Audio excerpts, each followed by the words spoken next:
al Pirata Napoletano con l'associazione Spazio Danza di Mariana Gargiulo e Mariangela Morvillo, e poi le letture ad opera dei bambini. Io direi, caro, che tu puoi fare tu quell'angolo, quel tavolino dove mettere i tuoi libri, perché anche i libri, parte dell'evoluto della vendita dei libri sarà sempre destinata a questa raccolta. Abbiamo anche il salvadanaio dove si può mettere qualche cosa per chi desidera farlo, e diamo inizio quindi allo spettacolo vero e proprio con Mariana Gargiulo. Mariana è una ragazza molto schiva, quindi adesso mi odierà perché io chiedo un momento di ribalta per lei, solo un momento, veramente.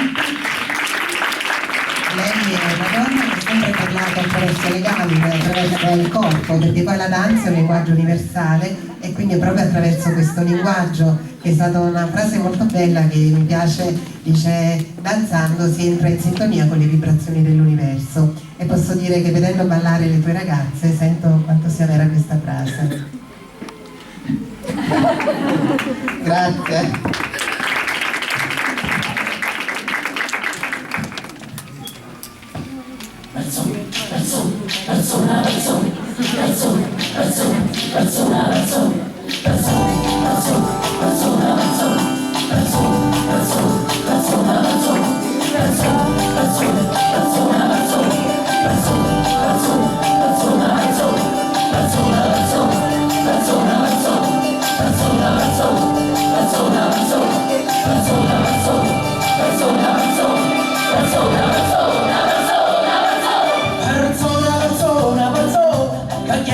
Ora da ogni punto, ma quando in persona, perché sta città ti risponde con persona, si affacciano tutto lo stesso balcone, ma quando in persona